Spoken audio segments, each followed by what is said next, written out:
Hi, and welcome to the Reiki from the Farm podcast, brought to you by me, Pam Allen-LeBlanc from Hidden Brook Farm. I am a scientist, a businesswoman, and a licensed Reiki master teacher with the International Center for Reiki Training. Each week in this podcast, you'll be entertained as you learn about a wide variety of relevant Reiki topics, helping you become a more knowledgeable and effective Reiki practitioner. We caution you, though, this podcast may also dramatically improve your life, and we are so happy that you're here.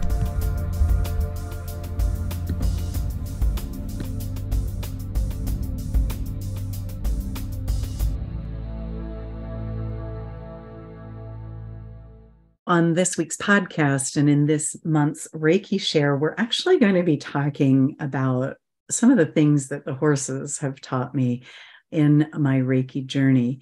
Before we begin, I just want to let anybody listening know that in early March, I'm going to be in Australia. So if you're in Australia, I'll be teaching level 1 and 2 and master Reiki there, licensed classes in person and online. So please feel free to join us in the Australian time zone. Some folks may wish to join us from Asia. You're welcome to. I'd love to have you there. I'll also be teaching Animal Reiki level 1 and 2 when I'm there. And I am considering teaching animal communication. If you're really interested in animal communication, if you want to reach out and let me know, I will either offer it when I'm there or I will offer a class in the Australian time zone once I get home. In April, I have a full lineup of level 1 and 2 masters, animal 1 and 2 masters, Karuna, animal communication. And in May, I'm going to be in Glens Falls, New York at the Reiki retreat, animal Reiki level 1 and 2 in person at the Northeast Reiki retreat. I'll put a link in the podcast if you're interested in attending the link in or the retreat in New York. It's going to be fantastic. William Rand, Carolyn Musial, and Tracy Sullivan are other licensed teachers from the ICRT that are going to also be teaching courses there. And I'd love to see you in New York if that's close to where you live or if that's possible for you. Before we begin and before we get too far, I'm just going to invite everybody to bring your hands in Gasho with your thumbs at your heart and just go ahead and allow your Reiki energy to become activated within your body. Just thinking about each of your symbols,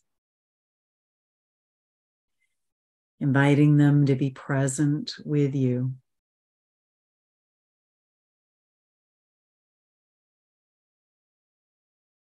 When we connect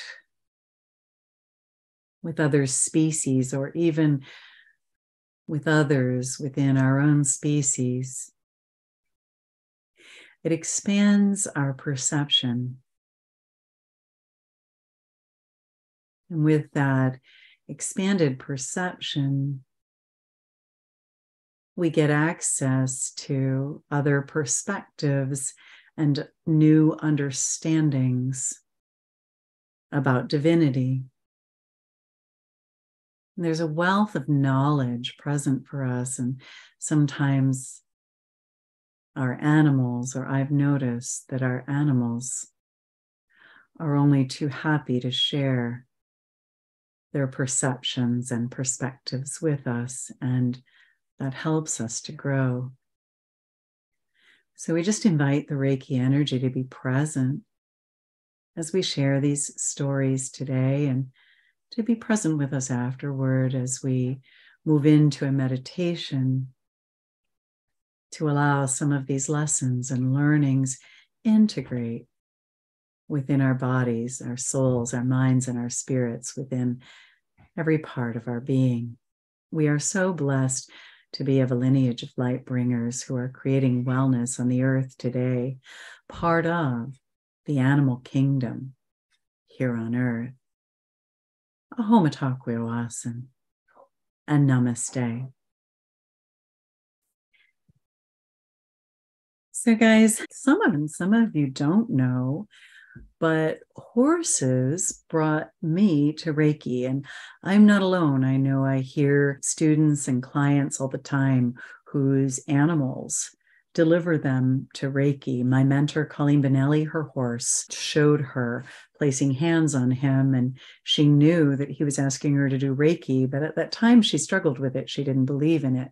I'm not sure how I felt about Reiki originally in 2009 when I was first exposed to it, but I had health issues that the doctors couldn't help me with, just severe allergies and rashes and runny eyes and sinus issues, and just didn't feel very well at all.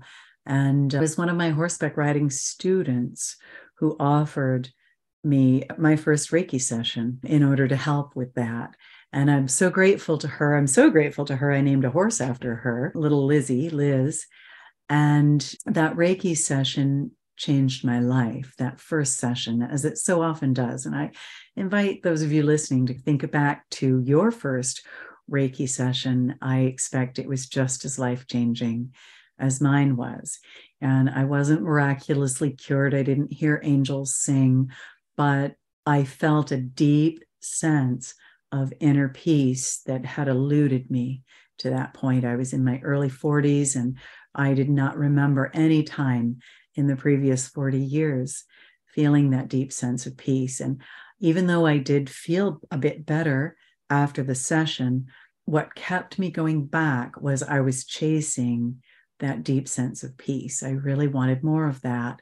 And so it was my horseback riding students. My horses also delivered me not only to my first Reiki session, but they delivered my first Reiki teacher to me. When I had a horse, her name is Honey. And for those of you watching on YouTube, her eye is right behind me, and she joins me in every class.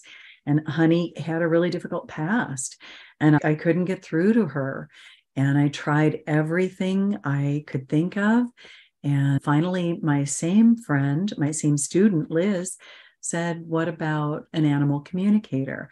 And she introduced me to an animal communicator who turned out to also be a Reiki master teacher. She became my first instructor. When I was getting a nudge to go on to masters, personally, I didn't really want to become a Reiki master. I still actually had a few issues with people because I was an empath, and I would pick up baggage from people, and I didn't want to do that. And I just wanted to hang out with my animals and run my animal business and my business consulting company. But I had a bunch of horses that I had trained, and I sent them Reiki on a daily basis in my Reiki grid.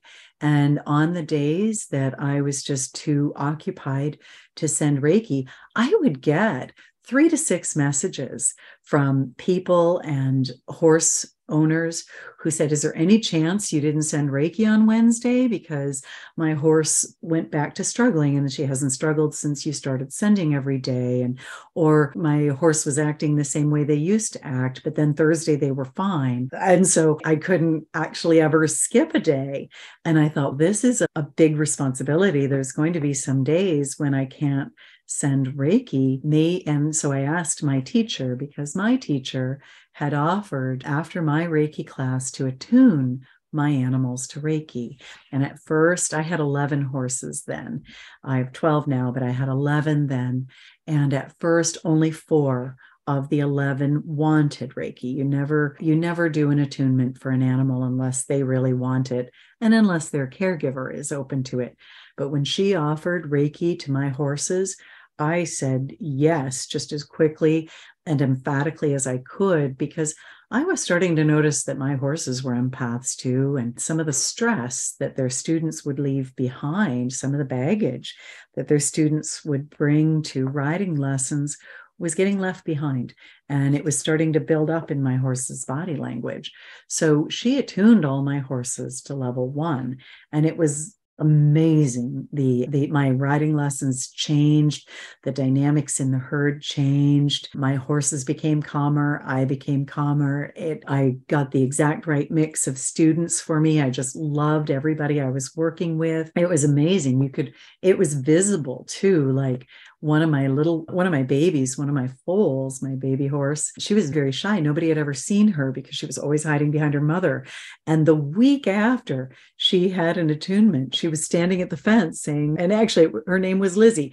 It was Liz. And Lizzie was standing there saying, "Hi, I'm Lizzie." And even people who weren't open to Reiki couldn't ignore the beautiful change in her personality and demeanor, and that it had happened overnight like that. So when my teacher came back, all 11 horses wanted Reiki. All of my 11 horses had level 1 Reiki. And it was amazing. A few weeks later, at first they weren't sure. They didn't know what it was. But once they did, they wanted Reiki. So from that point forward, I started working with Reiki and horses, but I asked my teacher, "Hey, there's these other horses that I helped to train and that I send Reiki to regularly. Would you go and attune them as well?" Even though I knew some of the horses had come from far away, so it was going to involve some travel.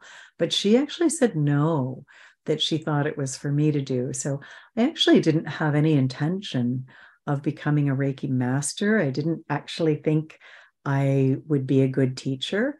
I didn't really want to teach. And I thought if you were a Reiki master, you had to teach. But I really wanted to help these horses. She said no, but that it was for me to do. So I understood that I was to become a master myself so that I could attune these horses and they wouldn't have to suffer anytime that I couldn't send Reiki. So I actually wound up taking my next level of Reiki from Pam Nadeau. I really wanted to go to England and study Reiki with William Rand, but I didn't have any money. And I didn't realize that not having money and so on was a really deep-seated belief in me that I needed to overcome. And so I was at a point when the money had stopped flowing in and lots was flowing out. And I was really struggling financially. Our family was. And I went to Pam Nadeau, but I really wanted to take a class in England with William Rand. I just couldn't afford it. And Pam said, and I just wondered if I did level 3, but I only wanted to attune animals and not people, if I might be able to learn how to attune these horses that needed an attunement. And Pam said, "Why don't you come to class and we'll ask and we'll see." But during class, I was really clear that I wasn't supposed to. And she was grateful because she was trying to figure out how to tell me. And she said, "You're supposed to go to England and study with William Rand." Her process would have taken an additional year. And I was willing to do that. But she led me in an experience to release the blocks and barriers that I had placed financially to going to England and doing the study. And I didn't really believe that it would work because I thought money and Reiki were very different things. And she showed me that when you form an intention, the money shows up. The universe responds, because that was on a Wednesday, and on Friday, I received a check that was $10 more than the price of the Reiki class. And I knew that, and I remember thinking, wow, I've got enough money to buy a cup of coffee in the airport. Coffee in the airport was expensive. And I took that as a sign, and with my husband's blessings, went to England. And after the class, I talked to my teacher, William Rand, and we discussed how you would attune an animal. I wrote an article about it called Horses That Heal that you can access on my website if you'd like. I'll put a link in the podcast notes to it. And anyway, and the check came from a woman whose horses I had trained as a favor. And when she sold one of the horses, she sent me half the money. And she said, "You earned that. You deserve that. You go do something good with that." So I did my Reiki Masters. So really, for me, the horses have been present every step of the way. My first article that I wrote for the Reiki News magazine was about what we discovered when we attuned animals. The second article took that a little further, and the third and the fourth article was about what it felt like when Reiki attuned animals decided to give Reiki to you, because of course it's up to them when they have an attunement. It's up to them to do what they will with the energy. But a lot of my animals have decided to turn that Reiki energy right back on me and give me Reiki sessions on a pretty regular basis. I really appreciate all their support. And they started using their Reiki energy with their students. I didn't ask them to. I don't feel that I have a right to do that. It was a choice that they made. They're sentient beings. They can make up their own mind about what they want to do, including coming into lessons or not. And my horses generally choose to come into riding lessons. It's unusual. They really love spending time with us. And the only time my horses typically break a fence is if I haven't included them in a lesson and they really want to be in it. They'll sometimes break a fence and come into the lesson, especially if their person didn't show up that week and they're normally in the lesson. They come in looking for their person, and it's very unusual behavior, but it's beautiful to me because I know how much they love working with people, and I watch them choose to work with their Reiki energy. So really, for me, the horses have supported me every step of the way. But in addition to doing all of those things that some of you have maybe already heard about when you've heard aspects of my story and my story with animals, the horses doing Reiki alongside my horses. Oh, and I'm happy to report I was able to visit every one of those horses in my Reiki grid with their caretakers' blessings, their owners' blessings. And I was able to attune them to Reiki. So they no longer had to rely on me for their Reiki energy. They had an opportunity to channel it themselves whenever they wished. And I still kept them in my Reiki grid and sent them Reiki, but I didn't feel it was an obligation. I knew that even on days when I couldn't do that, that they were going to be okay. In addition to just being part of pretty much every aspect of my Reiki journey, every aspect that stretched me, that caused me to learn and grow. I signed up for the master class, but I was very nervous. Who did I think I was to become a Reiki master? I'm just a normal person, and Reiki masters, in my opinion, were amazing people. And I really didn't think I had anything special to offer. And you know what? It turns out I did. Just each of you do and are offering. But so often we all struggle with these insecurities.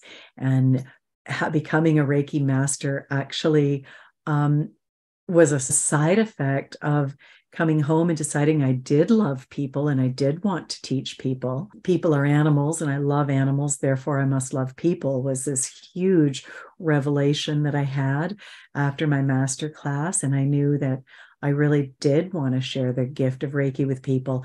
And teaching Reiki has become my favoriteest thing in the world to do. I just get a tingle and a buzz when I know I'm going to be teaching a class on any given day that I'm teaching. I love it. Then doing that and working through that, I also worked through my abundance issues inadvertently and with assistance from the horses.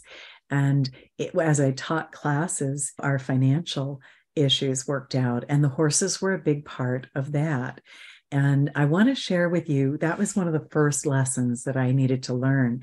And I'd like to share with you how that happened. I was actually working with the same horse who, when he sold half of his money, paid for my Reiki class. And he was a beautiful Appaloosa, but he was 8 years old when he came here. He had no training and he taught me a lot. I learned a lot from him and one of his relatives, Jem, Taylor and Jem. And I learned a lot. He helped me hone my training methods. The two of the horses broke everything I had. They were here for 8 months and I learned so much from them. But I had a really profound experience, a really profound animal communication experience with him that began the healing of my financial issues.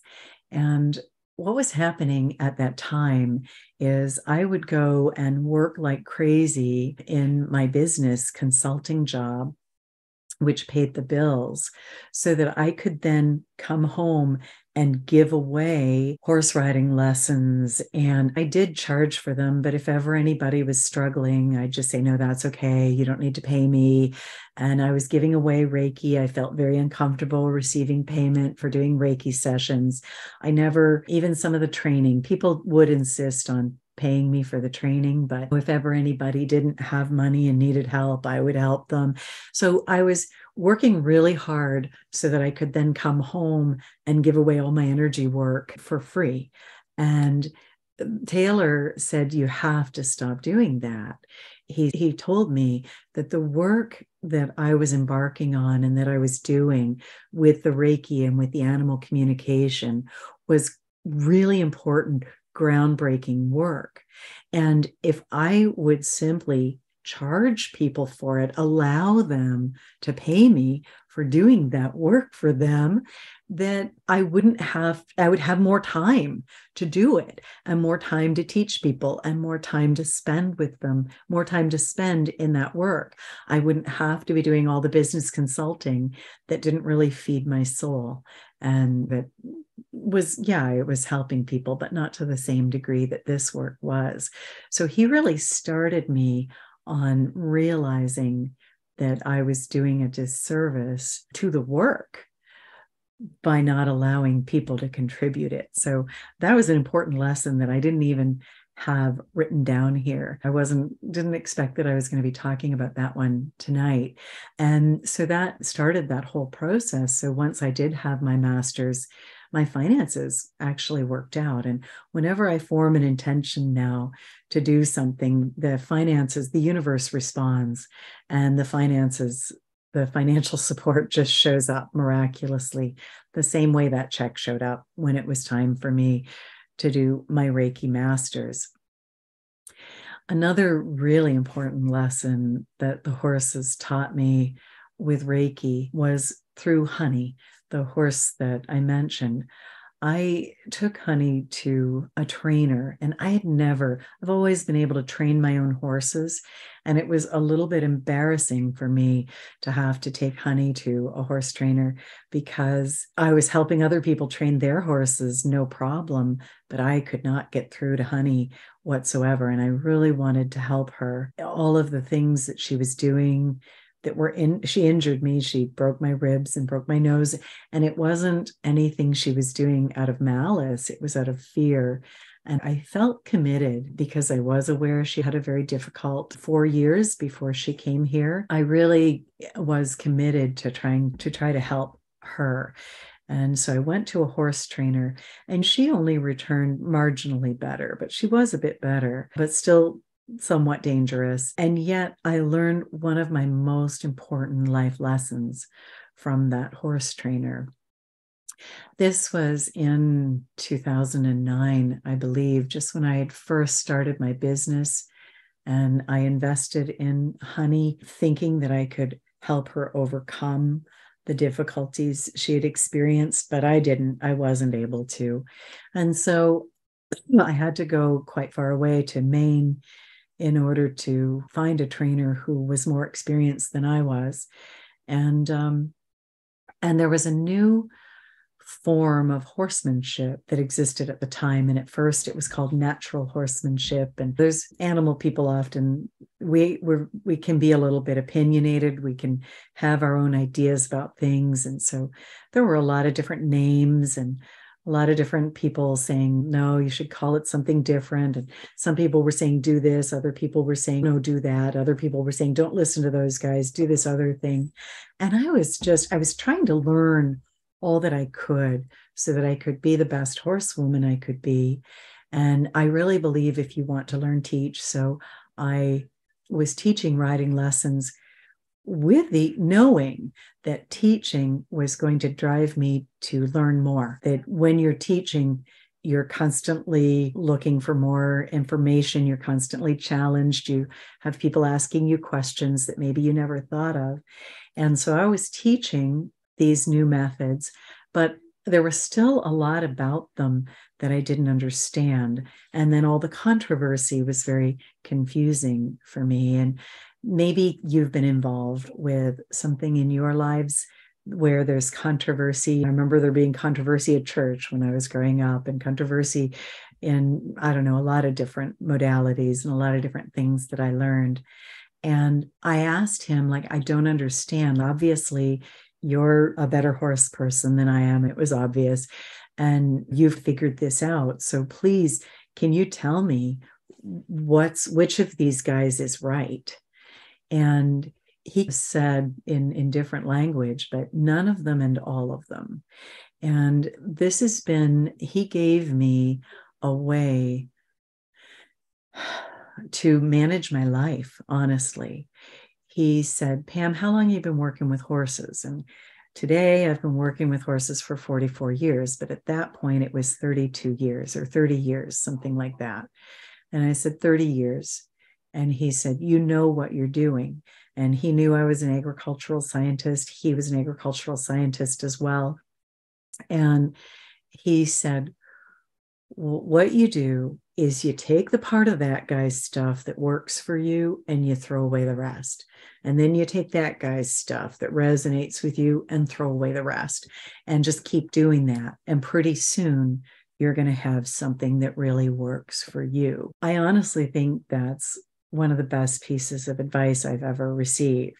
From a horsemanship standpoint, I was able to take that and develop methods that are beyond what most of those wonderful, experienced, generous trainers shared through clinics and books and videos and so on. I studied everything I could get my hands on. And these are horse people that had more experience than I had, that were passionate, that were really good. And yet there were sometimes aspects of what they did that I thought, no, I don't like that. I'm not going to do that. And then there were aspects of what they did that really integrated with me and made a lot of sense. And what I was able to put together, I was able to be extremely successful working with horses. But this advice, I think, pertains to anything in our lives, because even the spiritual path, many of us who are on a spiritual path have studied a lot of different modalities. Think about all the things that you've learned as you've come up through and the different modalities. And I think no one person is going to have all of the answers for you.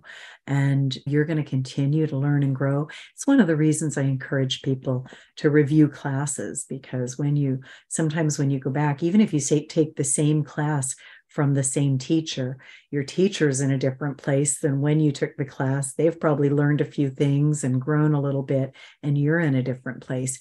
You get a completely different experience. But I think it's up to us to figure out our own truth and what works for us. And so even sometimes there's going to be things that I talk to you about or share with you that helped me, in the hope that will help you. And but if it doesn't, even if you think I'm great and respect me, that doesn't matter. You take the parts that work for you and forget about the rest. There was a wonderful book that I read by Bill Dorrance. Actually, he wrote it with Leslie Desmond. He's an old horse trainer. He was 90 years old when she helped him put together his book on his horsemanship. And he said something in it that I loved. He said, I've learned a few things in 90 years, and if I can share some of them with you to give you some shortcuts so that you can take things further than I did, then that's what this book is for. And I realized, wow, that's what I want to do when I teach. If I can share things that help people, so that I laugh all the time. I'll be in class and I'll say, it took me 9 years to learn this, but I think I can teach it to you if you've got 15 minutes. And I love the fact that all of that experience can be distilled down. And then sometimes your students and your clients, you want them to do really well in their lives and in their practices and in whatever they choose to do with Reiki. I think it can be beautiful when I'm learning all the time from my students. They'll come back and say, I took this and I took it a little further. And I think, I never thought of doing that. That's brilliant. So that has also informed me. Another thing the horses taught me early on is that I needed to be present. And that was very obvious when I was training horses. I could not allow my attention to wander for an instant. I could not be thinking about my next move or the next thing that I was going to do, or I would lose that young and frightened horse. It was really important for me to be a leader and to be the type of leader that my horses wanted to follow. And my horse Storm is the leader of my herd. And I was able to watch, just observe him. I have never seen a horse's style of leadership quite like his. The other horses, just by being in his presence, they settle down. They're calm. They know that he has got things. He has this gentle, it's odd to say these words together, but he has this gentle, commanding way of being. And he has never had to kick. I have never once seen him resort to violence, not once, in order to maintain his status as the leader of the herd or to discipline another horse. He is able to let them know what he's thinking with a look like, you shouldn't have done that. And they just, oh no, he gave me a look. He is the most fair, kind, confident leader that I've ever worked with. And he taught me how to be the same. And what's funny is that there's times when he needs to borrow my confidence, and there's times when I need to borrow his. And we have this beautiful symbiotic relationship where the leadership just passes back and forth between us. And it's a style of leadership that neither one of us has ever needed to be forceful or violent with the other. We have been able to support each other, and we seem to really respect each other. And I just can't say enough about this horse, but also about the style of leadership. He taught me that you don't have to be violent. You can be gentle and commanding and respected and heard and listened to all at the same time. And so it was a very beautiful style of leadership. And I have in my third book, it's still a little ways out, but I am going to write a book called Horses Done Differently. And I will definitely explore just trying to get the right words for what I learned from Storm, because I just can't say enough about what I've learned. The most significant thing he has ever had to do to a horse that was really pushing the boundaries and being disrespectful with some of the other horses is back up toward the other horses. And they just go, oh no. And whoops, I've upset him. I don't want to upset him. And so it's a style of leadership that the other horses want to follow. Mark Rashid talks about it in one of his books. And that's the style of leadership that he's been helping me to develop, which I really like. But within that style, I knew that when I'm training a horse and they don't understand and they're a bit frightened, if my attention wavers for even a moment, it can be catastrophic. And that has happened for me a time or two when I trained horses. And I realized that horses are very present. Animals are very present. They're here, they're now. Just I'm with you right now. I don't need to be planning my next words. I don't need to be thinking about later. And they showed me how to do that. And then also, and how to do that within the Reiki energy so that when I do Reiki sessions, I can be here now. But they showed me so much about the importance of presence and the importance of presence, especially if you are in a leadership role, as you are when you're training horses, that I developed an essential oil called Presence. And I used it to assist me because I just knew how important it is to be present. And I used to go for a horseback ride and just think about all the other things. And between Reiki and the horses, they showed me how to release all those other things and just be here now with the animal that's in front of me. Another really important lesson that the animals taught me was about the word don't and about worrying. And they showed me that animals and horses don't hear the word don't, and neither does the universe, by the way, you guys, incidentally, even if you're not working with animals. When you're thinking, and I use the example of a horse, when you're riding a horse thinking, don't buck, please don't buck. The horses have showed me they hear buck and they think, no, that can't be what they're asking for. Buck? Really? You really want me to buck? Buck? Okay, she's asked for it 3 times. All right, I'll go ahead and buck. So whenever we spend time focusing on what we don't want, the universe and animals and horses they don't hear the don't. If that's what our attention is on, then they believe that's what we want. And they buck if you think, I don't want to get in a car accident. I don't want to get in a car accident. Or if you worry, William Rand says worrying is like praying for what you don't want. So any time spent thinking about something that you don't want is time that it actually is sending energy toward what you don't want. And so that I used to be a real worrier, and I knew that our Reiki ideals are just for today. I will not worry. I will not be angry. I will be filled with gratitude. I will be devoted to my work, and I will be kind to all living beings.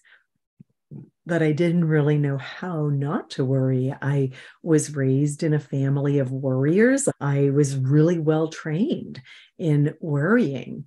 And yet, when the horses showed me that worrying called in what I didn't want, I was able to look at things from their perspective. And I was finally able to shift and let go of that habit and create a new habit that didn't involve worrying. The horses also taught me a lot about ego. Sometimes I would feel pretty smart or feel pretty special because I had done something amazing with Reiki or with my intuition or something like that, or I had helped somebody immensely with an animal communication session or something, and I'd go out and be patting myself on the back or something like that. Whenever I would get a little too big for my britches, it would hip check me into a manure pile or into a mud puddle, or just make me realize, you know what, you're just the same as everybody else. We're all special. You're no more special than the rest of us. And so the horses really assisted me as I learned this to keep things in perspective, I guess. They also explained to me or showed me the importance of listening. And I know that I sometimes confuse people when I talk about listening, because one of the things that you'll notice about all animals is they don't just listen with their ears. They listen with their skin. They feel vibrations that are around them. They listen with their paws. They feel what they feel from the earth. They listen with every part of themselves. And they listen with their intuition. They listen with their instincts. They listen with their mind just as much as they listen with their soul and their heart and their body and their being. And so I've discovered that animals don't just listen with their ears. They listen with every part of their being. And in fact, there's something really telling about horses. Their ear will point to what their eye is looking at. And so they really do link all of their senses and they listen with that. And I've had people ask, can you use the word perception or awareness? And I can't in that instance because perception and awareness are passive. And what the animals do is not passive, it's active. They listen. And so listening is active. And I haven't been able to find another word besides listening that really describes the action. I've got all of the parts of my being working together. And I'm even listening with all of my chakras. I'm listening with every part of who I am. And listen is the only word that I've been able to come up with that is as active. But learning to listen the way animals listen has really helped me become an animal communicator. It helped me learn to listen to Reiki, to listen to my guides, to listen to God, to listen to my own instincts, my own intuition. And it provided me that listening as it developed, gained a discernment of how to really interpret things with a clear filter rather than filter that maybe was caught in judgment or trauma or projection. And so I have to thank the animals for just observing them, just spending time with them. And a lot of you who are here are animal lovers too. And so just as you're spending time with your animals, listen, pay attention, notice them, notice how they do things, and connect with them with Reiki and ask them to show you. Because when you can connect with another species or your own, it opens up a world of possibilities and information for you and wisdom that you may not have had. And so the animals working with the horses has given me a lot of understanding of their perspective on things. And to be honest, I think I've spent so much time with horses and with animals that their perspectives sometimes make a little bit more sense to me than the human perspective. Sometimes they'll point out some of the things that we do and they'll be puzzled about it. And I look at it through their eyes and I think, oh, now that I'm thinking about it the way you are, I guess I'm puzzled by why we act that way too. And it's really interesting. And the final thing I want to talk to you about today, and maybe really focus on even in our healing session that follows, is bracing. One of the things and this is a concept that I have to thank Mark Rashid for. Mark talked to us. I got to attend several of his seminars, and one of the seminars, he talked to us about the importance of not bracing.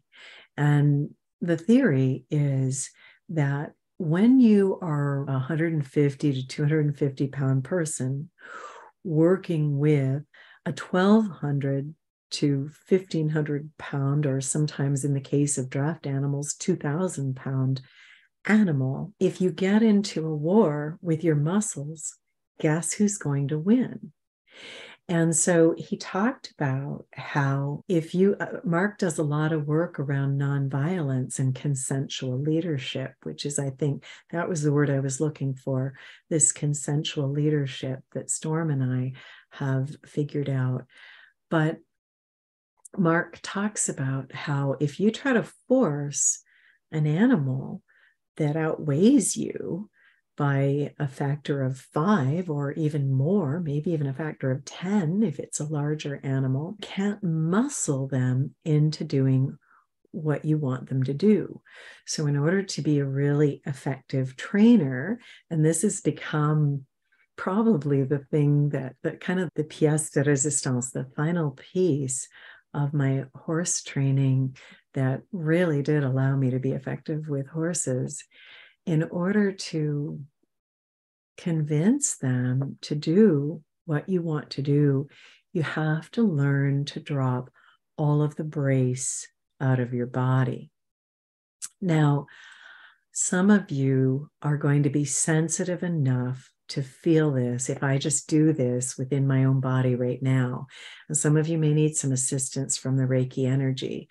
But for those of you who are watching on YouTube, if I'm bracing one hand against the other, there's going to be some back and forth, but they're pretty equal and we're not going to get anywhere.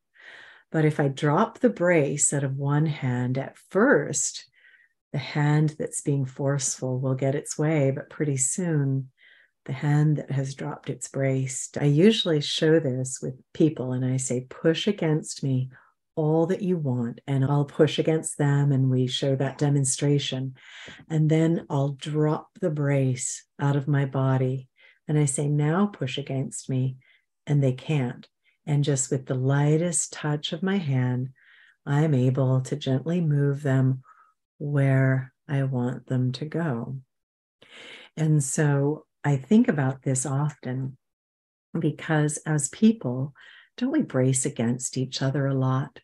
In fact, I just had a student in the class that I'm teaching today who had this wonderful explanation. And I didn't ask her permission, but I think I'm just going to share the explanation with you. I hope she would agree because it was brilliant. And she said, we are meant to stretch and grow and be moving in these directions. But what war is that we start bracing against each other and suddenly nobody moves anywhere. And of course, for those of you who are familiar with the world peace energy, the world peace energy is really all about releasing all of the brace that exists within us. It's not always comfortable. We sometimes got used to that brace, being in our bodies, being in our minds, being in our personalities, in our spirit maybe, or our soul. Maybe it shows up in our emotions. We got used to having opinions about things and bracing about things. But the animals showed me early on that not only wouldn't I be a successful horse trainer if I didn't stop bracing, but it would also be very difficult for me to communicate with animals effectively if I was still using the bracing behaviors of judgment, opinion. I'm no different than anybody else. I had a lot of judgment. That's a lesson that Reiki has helped me with, and the horses that I had to learn. I had a lot of opinions. I had a lot of lenses through which I viewed things, that there was a right way to do things and this sort of thing. And I had projections of my own beliefs, and I had some rigid beliefs. And the animals let me know that they don't operate with rigid beliefs and with bracing. And if we don't brace against them, then there's nothing for them to brace against, and we can just get along and be consensual and move together and learn together. And so bracing has maybe been one of the most important lessons. Now, if you wonder if there's any brace in your body, family can bring it out. I always talk about how I can be so proud of how zen I am and how I can be calm in so many situations. But my teenage kids could bring brace out in me that I didn't even know that was there. And yet, when I learned about bracing with the horses, I very quickly wondered where else I was bracing in my life. Where was I holding myself back from growth and opportunity because I was really stuck in an opinion, or because I was bracing against a change or against a new way of doing things? I used to brace against technology. I didn't like technology. And today I thank technology every day that we can be here together like this, in this environment with a low environmental footprint, learning and growing together and sharing ideas. So I really, and I discovered I had a lot of areas in my life that I braced against. I really braced against change. I was really resistant to change, which is probably also a reason I was resistant to technology, because of course technology is always growing and changing. And I don't know about you, but I just get used to a system and then they change it. And I think, oh no, I finally figured this out. Now I have to start all over again.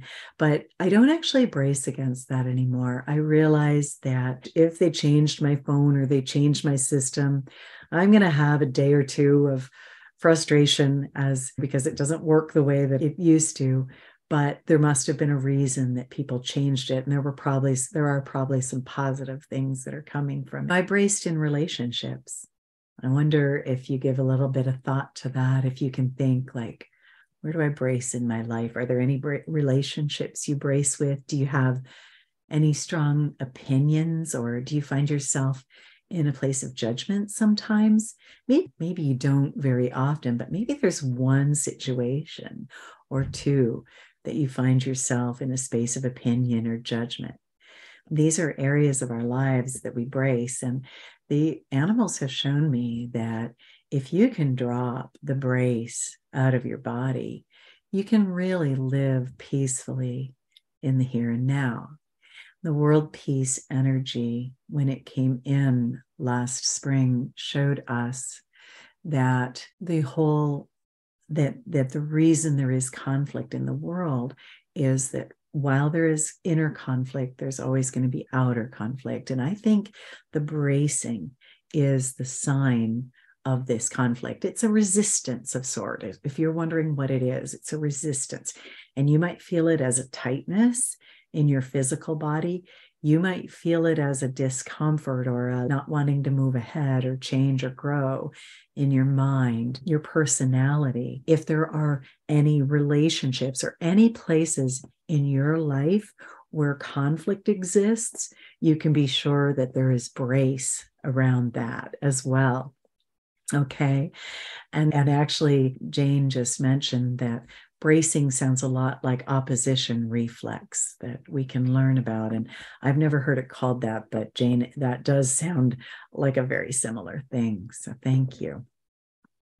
So guys, I'm going to lead us in a meditation now that just helps bring some of this learning, some of these lessons, just helps integrate them for us.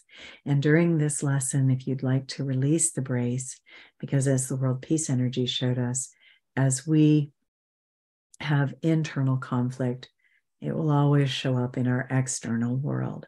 So if there is any area of conflict in your external world, I invite you to think about that now and maybe form an intention to let it go. And we'll go into our meditation with that intention in mind. So I'd just like to invite you to close your eyes and take a deep breath. And just bring your hands into Gasho once more. Just reconnecting with the Reiki energy. And you may still be connected, or you may have been listening and just drifted a bit. Thinking about your symbols, and then just place your hands comfortably on your body, wherever you feel guided. And today we are going to be addressing different areas of our lives where conflict exists. And sometimes we experience conflict around learning. So I'd like you to think about all of that you've learned on your spiritual path, and just notice, was there any time, any of that learning, any time that I felt in conflict with some of that learning? And if there was, you can go ahead and ask the Reiki energy to assist you in holding on to the pieces that were important to you and that resonated with you, and just letting the rest go. And we're just going to spend a few moments here. There may have been other areas in your journey and your learning where there were parts that you learned that worked for you and parts that didn't, but you tried to make them fit. Just let them go now.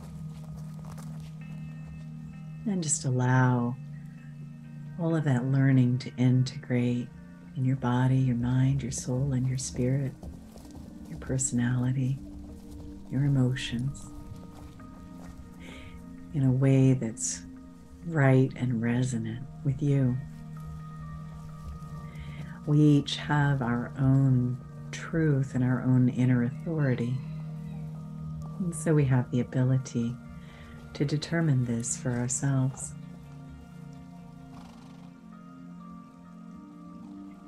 And if you have or ever do struggle with an ability to be present, sometimes getting caught in drama loops, a habit of looking to the future or looking to the past, we release that with love, because the present moment is truly all there is. And true joy in living life occurs only in the present and only when we can be in the present. When you can be present in your relationships with animals, with other people, with yourself, there's an appreciation, an acknowledgement, and the other person, even if it's yourself, feels heard. Sometimes we forget to listen to those inner voices that come from the soul.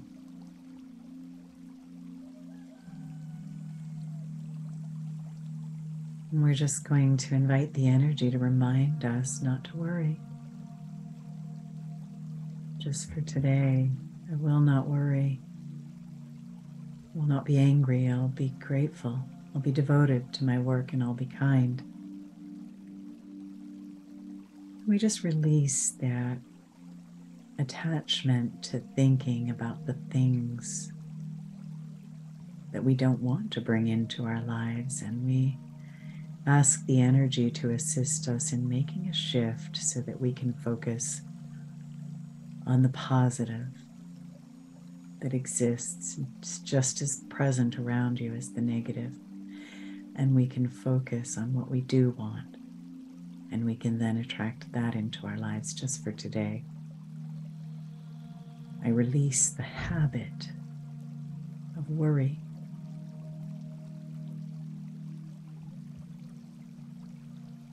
And if our ego is stepping forward for healing now, we invite the Reiki energy to go ahead and heal our ego, to bring it into the same degree of enlightenment that the rest of us exists in, for it is the unhealed ego that causes problems. The healed ego is a vehicle for the expression of spiritual energies here on earth. And if sometimes we have difficulty listening truly, clearly with every part of our being, and without listening through the lens of our own experience or our own prejudice or trauma or beliefs, we release that as well. We invite the Reiki energy to help us listen with the totality of our being and from a place of pure consciousness, with no filter.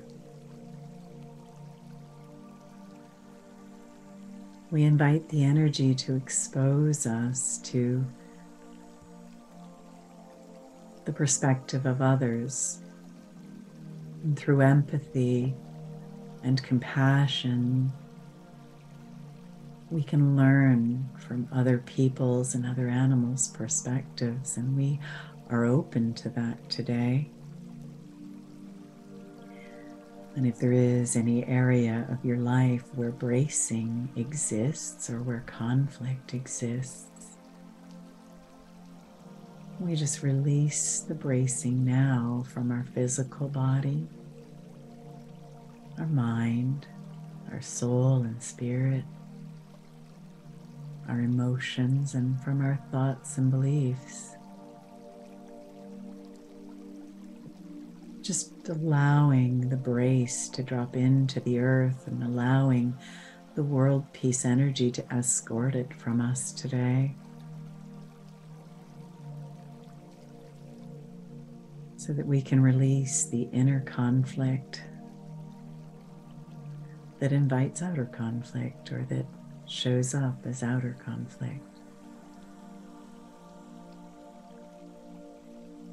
We understand that this may be a process, so we invite the energy to just help us with an awareness of when and where bracing shows up for us.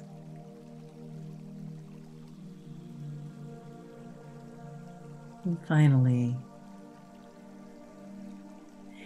in at least one area of your life, maybe not every area, but at least one, and maybe in several areas,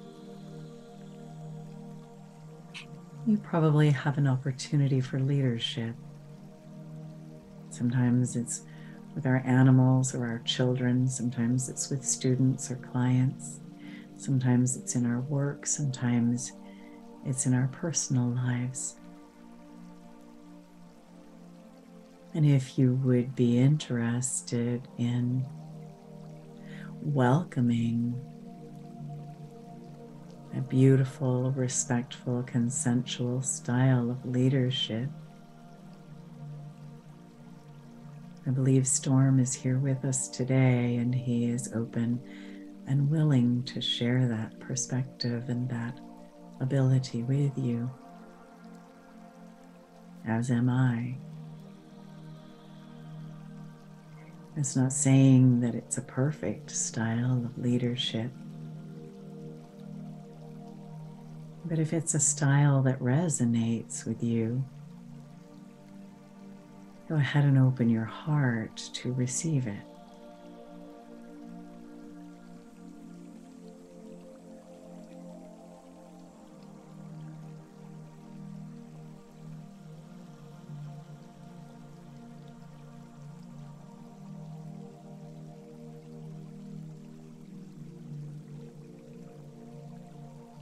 I'm hearing that sometimes we need to move into that beautiful, respectful, consensual style of leadership with ourselves. And sometimes the person we treat with the least consideration and respect is us. And if that's the case, go ahead and open your heart in that aspect as well.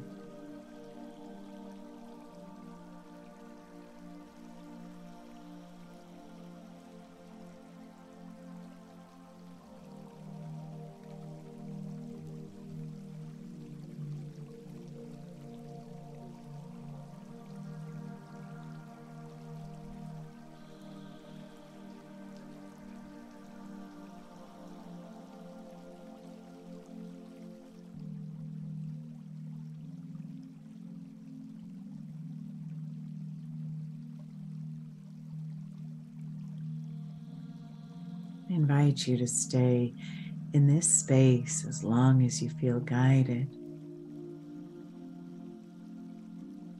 And I thank you for being here together with us today. Namaste.